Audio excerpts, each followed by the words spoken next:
Hi friends, कैसे हो? उम्मीद करते हैं कि आप अच्छे होंगे। तो एक बार फिर से हम आपके बीच में बहुत ही स्पेशल सेशन के साथ हाजिर हुए हैं। तो इसमें भी हम लोग सीखने वाले हैं सिंथेसिस, ठीक हो, जिसको आप कंबाइनिंग भी कह सकते हैं। तो कंबाइन का मतलब होता है जोड़ना या मिलाना। तो इसमें हम लोग क्या करते हैं, वाक्यों को मिलाकर के सिंपल, कॉम्प्लेक्स या फिर कंपाउंड सेंटेंस बनाते हैं। ठीक है, जैसे आप देख रहे हैं पहला वाक्य दिया हुआ है, तो इसको आप सिंपल कैसे बनाएंगे? ठीक है, तो कैसे बनाएंगे? सबसे पहले तो आप अर्थ लेंगे। देखो, अर्थ हम ले रहे हैं तो लिखा है दे टेक, यानी कि वे लेते हैं चाय, यानी कि वे चाय लेते हैं, यानी कि वे चाय पीते हैं। तो दे टेक टोस्ट, यानी वे टोस्ट लेते हैं। तो इसका मतलब है वो चाय के साथ क्या लेते हैं? टोस्ट लेते हैं, यानी कि चाय भी लेते हैं और टोस्ट भी लेते हैं। इसको आप सिंपल किस तरह से बना सकते हैं, देखिएगा। तो आप कह सकते हैं, आपसे पूछा जाए भी क्या क्या लेते हैं, तो आप कहेंगे वो चाय और टोस्ट लेते हैं। तो आप देखो आसानी से यहाँ पे बना सकते हैं, दे माने वे, ठीक है, और टेक माने लेते हैं। आप इसी से चलेंगे, ठीक है। क्या क्या लेते हैं, तो आप देख रहे हैं यहाँ, आप देख रहे हैं चाय लेते हैं, तो आप यहाँ टी लिख देंगे, ठीक है। टी के बाद यहाँ पे आप अपनी तरफ से एंड लगा देंगे, एंड, ठीक है, एंड से जोड़ देंगे और यहाँ पे लिख देंगे टोस्ट, ठीक है। तो टोस्ट यानी कि वे चाय और टोस्ट लेते हैं। तो आप देख रहे हैं यहाँ एंड से आपने क्या बना दिया, सिंपल, ठीक है। तो आपको यहाँ बिल्कुल कंफ्यूज नहीं होना है कि एंड से हमारा कंपाउंड बनता है। तो कंपाउंड आपका एंड से तब बनता है जब वो दो वाक्यों को जोड़ता है। यहाँ पे आप देख रहे हैं दो वाक्य नहीं जुड़ रहे हैं, बल्कि टी को जोड़ रहे हैं और टोस्ट को जोड़ रहे हैं, जो कि दोनों ऑब्जेक्ट हैं। तो यहाँ पे आप देख रहे हैं अगर ऑब्जेक्ट आपके एंड से जुड़ रहे हैं या सब्जेक्ट जुड़ रहे हैं, तो वो हमारा जो है सिंपल सेंटेंस होता है। अब देखो, अगर आप यहाँ पे ऐसा सेंस ले लेते हैं तब भी आपका सिंपल माना जाएगा, यानी कि वे चाय लेते हैं, किसके साथ? टोस्ट के साथ चाय लेते हैं। तो आप इसको बना सकते हैं दे टेक टी, और फिर आप विद टोस्ट लगा देंगे, ठीक है, विद। इस तरह से भी आप इसको सिंपल बना सकते हैं। तो आप जैसा जितना ज्यादा सोच सकते हैं उतना ज्यादा आप इसमें सीख सकते हैं, ठीक है। चलिए आगे देखते हैं। तो यहाँ आप अच्छे से ध्यान देंगे तो समझने का प्रयास करेंगे। यहाँ लिखा है सीता वेंट टू आगरा, यानी कि सीता कहाँ गई? सीता आगरा गई, ठीक है। गीता ऑल्सो, मतलब गीता भी, वेंट माने गई, टू आगरा मतलब आगरा। तो यानी सीता आगरा गई और गीता भी आगरा गई। तो आप कह सकते हैं कि सीता और गीता दोनों आगरा गए। तो सीता एंड गीता, इसको आप सिंपल देखो आराम से बना सकते हैं, बिल्कुल सिंपल तरीके से। तो दोनों गई यानी कि सीता एंड गीता। अब देखो आगरा गई, तो यानी कि आप देख रहे हैं वेंट और टू आगरा लिख देंगे, ये आपका बन गया सिंपल, ठीक है। तो आप अगर थोड़ा सेंस समझने का प्रयास करेंगे तो कौन सा शब्द गायब हो गया और कौन अपनी तरफ से लग गया, इसमें आपको कोई दिक्कत नहीं होगी, ठीक है। अगर सेंस नहीं लेंगे, रूल रटने का प्रयास करेंगे, तो फिर आपका ये बस का नहीं है सिंथेसिस, ठीक है। तो प्रयास हमारे साथ करिएगा, आप सेंस समझिएगा, ठीक है। अब देखो यहाँ पे ही लाइक्स रीडिंग, अब क्या करता है, वह रीडिंग पसंद करता है, यानी कि उसे पढ़ना पसंद है। ही लाइक्स प्लेइंग, उसे खेलना पसंद है। तो आपसे पूछा जाए उसे क्या पसंद है, तो आप यही जवाब देंगे, उसे पढ़ना पसंद है और उसे खेलना पसंद है। तो यानी कि उसको क्या क्या पसंद है, तो आप यानी कि ही लाइक्स माने पसंद करता है, आप इसी से लिख लेंगे। अपना दिमाग अगर नहीं भी लगाते हैं तो कोई दिक्कत नहीं है। तो ही लाइक्स, तो पहले वाक्य से आपने रीडिंग ले लिया, क्या क्या पसंद है उसको? रीडिंग पसंद है। और इसको आप रीडिंग को एंड से जोड़ देंगे, एंड, और क्या पसंद है? प्लेइंग पसंद है, ठीक है। तो आप यहाँ पे देख रहे हैं, यहाँ पे जो रीडिंग है और प्लेइंग है वो नाउन है, ठीक है, और जो ऑब्जेक्ट का काम कर रहे हैं। तो यहाँ भी इसने क्या किया है, इस एंड ने दो ऑब्जेक्ट को जोड़ा है, ठीक है। तो आप ऐसा मत सोचिएगा ये दोनों वर्ब हैं, वर्ब तो आपकी है लाइक्स, ठीक है, ये चीज ध्यान रखिएगा। कंफ्यूज आप जहाँ कहीं भी हो गए तो समझो फिर ये आपके समझ में नहीं आएगा, ठीक है। जैसा कि आपको पता है कि जो वर्ब होती है, वर्ब के बाद ऑब्जेक्ट हमारा होता है, तो ये वर्ब के बाद है। यहाँ पे आप देख सकते हैं लाइक्स के बाद ये, यानी वर्ब के बाद है, लाइक्स के बाद यहाँ पे प्लेइंग है। तो ऐसे भी आप ध्यान सकते हैं कि ये दोनों नाउन का यहाँ पे कार्य कर रहे हैं, ऑब्जेक्ट हैं, ठीक है। अब देखो ऐसा ही नहीं केवल जो है यहाँ पे केवल आप एंड से ही जोड़ सकते हैं। आप अगर थोड़ा अगर ऐसे सोचेंगे कि वह पढ़ाई के साथ साथ खेलना भी पसंद करता है, तो पढ़ाई के साथ साथ खेलना भी पसंद करता है, तो आप यहाँ एंड की जगह और कुछ भी लगा सकते हैं, यानी कि ही लाइक्स रीडिंग बिसाइड्स भी लगा दे सकते हैं, यानी कि खेलने के अलावा वो पढ़ना भी पसंद करता है। तो आप अपना दिमाग लगाइए और इनको अच्छे से बनाइएगा, ठीक है। हम आपको एक प्लेटफॉर्म दे रहे हैं, आप सोचेंगे कैसे, ठीक है। आगे देखिए, honesty is the best policy. क्या मतलब है इसका? ईमानदारी सबसे अच्छी नीति है, ठीक है। बी शुड बी ऑनेस्ट, हमें कैसा होना चाहिए? ईमानदार होना चाहिए, ठीक है।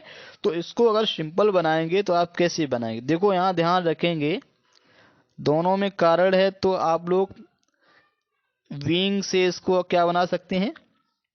सिंपल बना सकते हैं। लेकिन जब यहाँ पे आप देख रहे हैं ऑनेस्टी है, एक तरफ बी है, यानी कि दोनों वाक्यों के जो सब्जेक्ट हैं वो अलग अलग हैं, तो आप किसी भी सब्जेक्ट को हटाएंगे नहीं, यानी कि सबसे पहले आप ऑनेस्टी को यूं ही लिख लेंगे, ठीक है।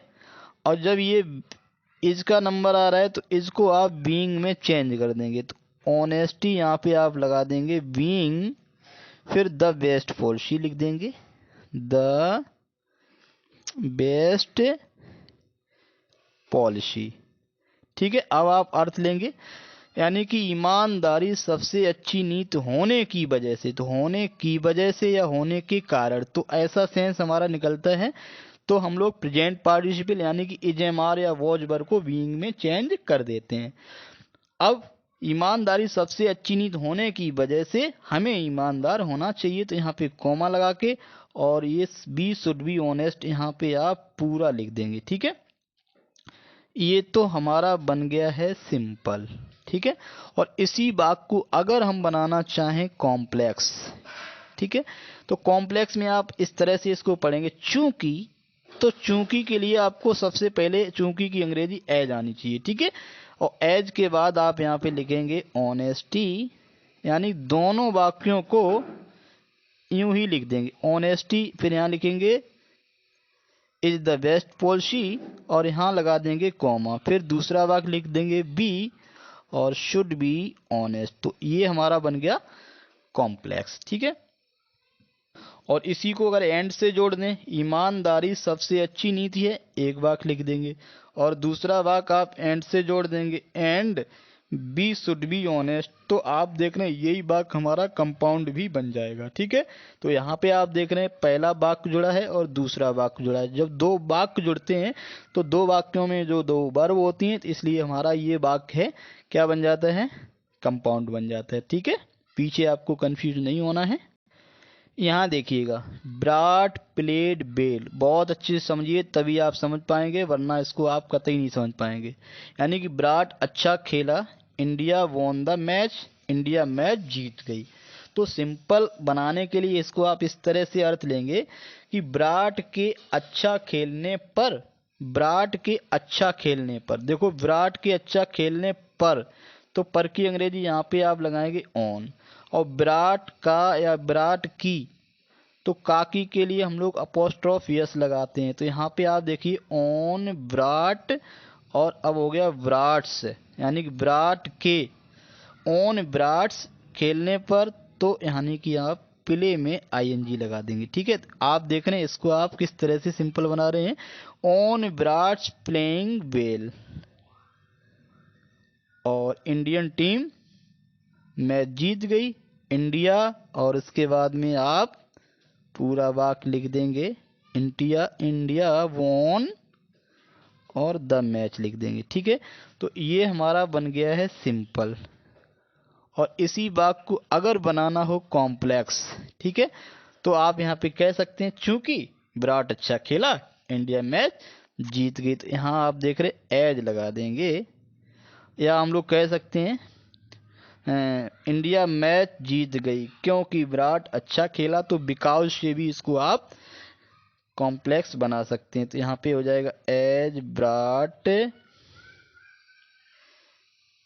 एज विराट, और प्लेड वेल, कॉमा लगा के, फिर दूसरा वाक्य यहाँ पे लिख देंगे, इंडिया वॉन द मैच, ठीक है। तो ये आपका इस तरह से कॉम्प्लेक्स भी बन जाएगा।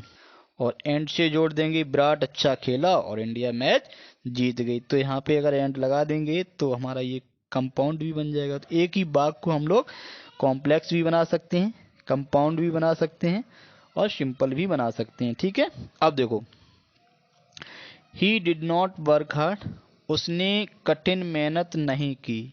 ही पास्ड, वह पास हो गया। अरे ये तो गजब बात हो गई कि मतलब उसने कठिन मेहनत भी नहीं की और वो पास हो गया।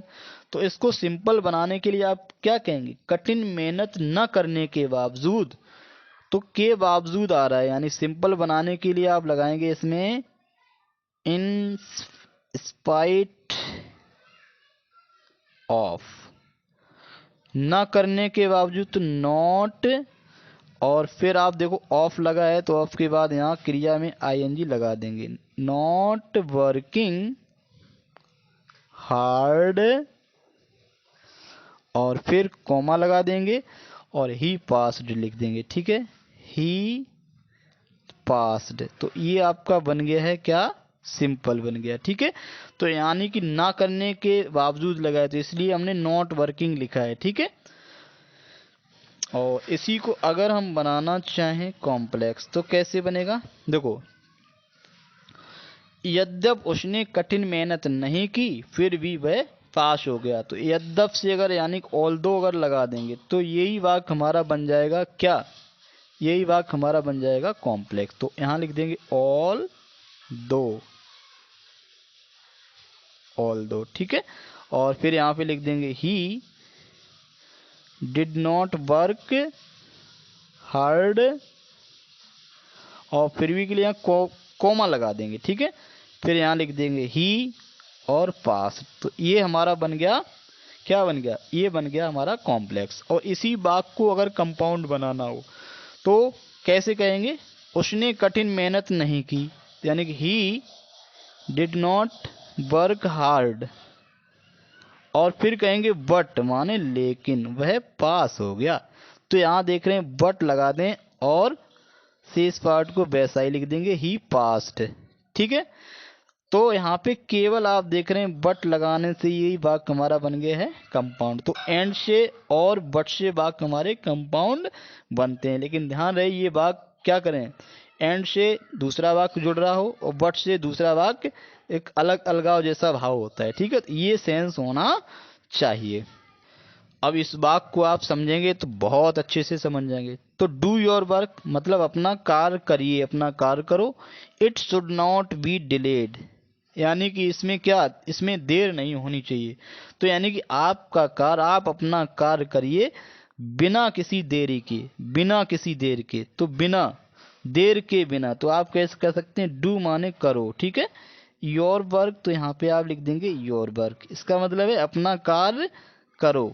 कैसे करो, बिना किसी देरी के, तो बिना के बिना की अंग्रेजी होती है विदाउट, विदाउट बगैर देरी के, तो देरी की अंग्रेजी यहाँ पे आपकी लिखी है डिलेड। ठीक है, तो आप यहाँ पे देख रहे हैं ये इस तरह से अगर आप सेंस लेंगे और अर्थ समझने का प्रयास करेंगे तब तो कोई समस्या नहीं, वरना आप कहेंगे अरे इट शुड बी कहाँ चला गया, नॉट कहाँ चला गया, तो आप बस यही सोचते रहेंगे।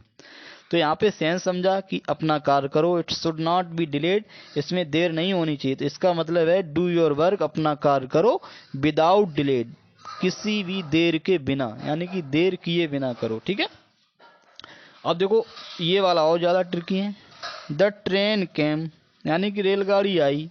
इट वॉज नॉट लेट, ये लेट नहीं थी, ये देर से नहीं थी। तो आप कह सकते हैं कि रेलगाड़ी जो है समय से आई। तो यानी कि सिंपल आप ऐसे भी बना सकते हैं, द ट्रेन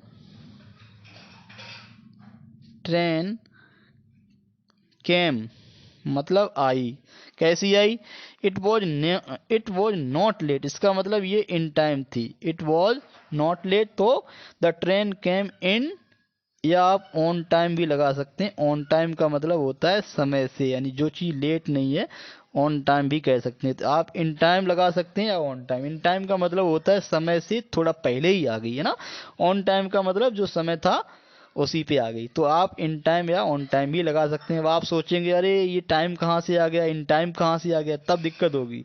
तो इसका आप लेंगे सेंस। देखो फिर एक बार देखिए, ट्रेन केम यानी ट्रेन आई, रेलगाड़ी आई। इट वॉज नॉट लेट, ये लेट नहीं थी, तो इसका मतलब आप कह सकते हैं लेट नहीं थी, इसका मतलब रेलगाड़ी समय से आई। तो द ट्रेन माने आई, द ट्रेन केम मतलब आई, रेलगाड़ी आई। इन टाइम या ऑन टाइम का मतलब समय से। ठीक है, तो ये आपने सिंपल बना लिया। अब देखो अगर इसको ऐसा भी कह सकते हैं, the train came it was not let, ये लेट नहीं थी, इसका मतलब ट्रेन लेट नहीं आई थी। तो आप कह सकते हैं द ट्रेन देखो अथवा में आप इस तरह से ही बना सकते हैं, द ट्रेन लेट नहीं आई थी। तो यानी पास्ट इंडेफिनिट है, तो आप लगा देंगे डिड नॉट, और डिड लग गया तो यहाँ पे आपका केम बदल जाएगा कम में, तो डिड नॉट कम लेट। तो यहाँ आप देख रहे हैं नीचे वाले वाक्य में भी सेंस नहीं बदला है, तो आप ऐसे भी बना सकते हैं और ऐसे ही वाक्य को बना सकते हैं। ठीक है, अब देखो इसी वाक्य को अगर कॉम्प्लेक्स बनाना हो तो आप कैसे बनाएंगे, the train came, train I, it was not let, यानी जो कि कैसी नहीं थी, देर से नहीं थी। तो जो कि के लिए इसको आप दैट या विच से भी आप बना सकते हैं, दैट या विच से। तो ये आपका कॉम्प्लेक्स भी हो जाएगा। तो इसमें हम लोग इतना ही पढ़ेंगे।